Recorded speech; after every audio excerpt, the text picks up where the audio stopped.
જૂના ડીસા ઘન કચરાના નિકાલ મામલે ફરી એકવાર વિવાદ શરૂ.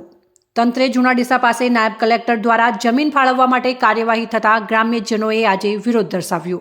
ડીસા નગરપાલિકા દ્વારા જૂના ડીસા પાસે વર્ષ 2003થી ડમ્પિંગ સાઇટ બનાવી ઘન કચરાનો નિકાલ કરવામાં આવે છે, ત્યારે અહીં સાઇટ ઉપર ડીસા શહેરનો તમામ કચરો લાવીને ઠાલવવામાં આવે છે. પરંતુ ઘન કચરાની ડમ્પિંગ સાઇટને લઈને આજુબાજુમાં રોગચાળો ફેલાતો હોવાથી જૂના ડીસાના લોકોએ આ મામલે ગુજરાત હાઈકોર્ટ અને નેશનલ ગ્રીન ટ્રિબ્યુનલ દિલ્હીમાં ફરિયાદ કરી હતી, જેમાં નેશનલ ગ્રીન ટ્રિબ્યુનલે જાન્યુઆરી 2024માં આ ઘન કચરાની જગ્યા માત્ર 2 મહિનામાં ખાલી કરી અન્ય જગ્યાએ આ ઘન કચરા સાઇટને સ્થળાંતર કરવા હુકમ કરેલ હતો, જેના માટે ડીસા નાયબ કલેક્ટર દ્વારા હવે કચરાના નિકાલ માટે નવીન જગ્યા શોધવાનું શરૂ કર્યું છે.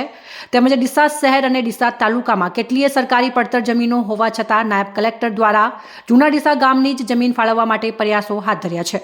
તેના વિરોધમાં આજે જૂના ડીસા ખાતે ગામના આગેવાનો, યુવાનો અને વડીલોની સભા યોજાઈ હતી, જેમાં તમામ લોકોએ સાથે મળી જૂના ડીસા ગામની એક પણ સર્વે નંબરમાં કોઈપણ પ્રકારની જમીન ઘન કચરાની ડમ્પિંગ સાઇટ માટે ન ફાળવવા મુદ્દે ચર્ચા કરી હતી અને તમામ લોકોએ સાથે મળી આ મામલે વિરોધ દર્શાવ્યો હતો.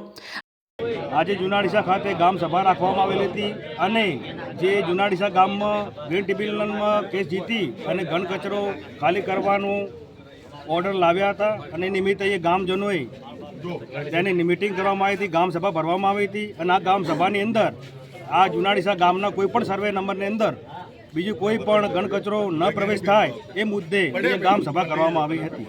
આ બાબતે ગામના પૂર્વ સરપંચ બબાભાઈ દેસાઈ અને આગેવાન પસાભાઈ પ્રજાપતિએ જણાવ્યું હતું કે ડીસા નગરપાલિકા વિસ્તારમાં સરકારી જમીન ખૂબ જ પડી હોવા છતાં પણ અમારા જૂના ડીસા ગામમાં જ જમીન ફાળવવા માટે નાયબ કલેક્ટરે દરખાસ્ત કરી છે, ત્યારે આજે અમે જૂના ડીસા ગામના તમામ આગેવાનો અને લોકોએ ભેગા થઈને આ મામલે વિરોધ દર્શાવ્યો છે અને કોઈપણ ભોગે જૂના ડીસામાં ઘન કચરાના ડમ્પિંગ સાઇટ માટે જમીન ફાળવવામાં નહીં દઈએ, જેમાં ગ્રામ્યજનો સાથે મોદી સમાજના પ્રમુખ અરવિંદભાઈ મોદી, પિયુષભાઈ પુનડિયા અને મોહમ્મદ મંડોરીએ ગ્રામ્યજનોને જૂના ડીસાને પાછું ડમ્પિંગ સાઇટ ન ફાળવે તે બાબતે લડત લડવા માટે જાગૃત કર્યા હતા.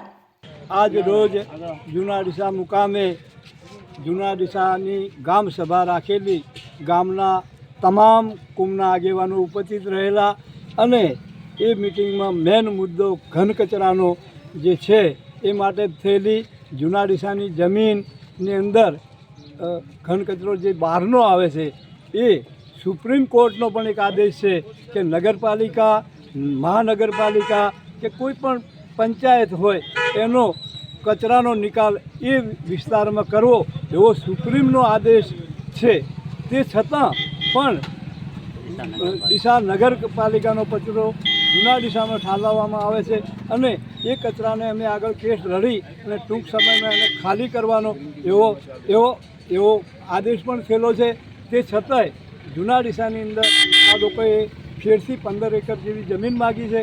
તો એક એવો નિયમ છે કે પંચાયતની મંજૂરી વગર, ગામની મંજૂરી વગર કોઈ પણ જમીન નીમ થતી નથી. તો અમે આજે એ વિષય ઉપર એક મિટિંગ બોલાવી અને ગામ ઠરાવ કરવામાં આવ્યો કે આવી જમીન અમારી આવી રીતે બીજી કોઈ પણ જગ્યાએ ફાળવાય એ યોગ્ય નથી, કારણ કે સરકારી કામમાં લેવી હોય તો ગૌચર ફાળવાતું નથી અને બીજું ખરાબો લેવાય તો એ ફાળવવામાં આવે છે. તો આ તો સીધું ગૌચર ફાળવી દેવામાં આવે છે.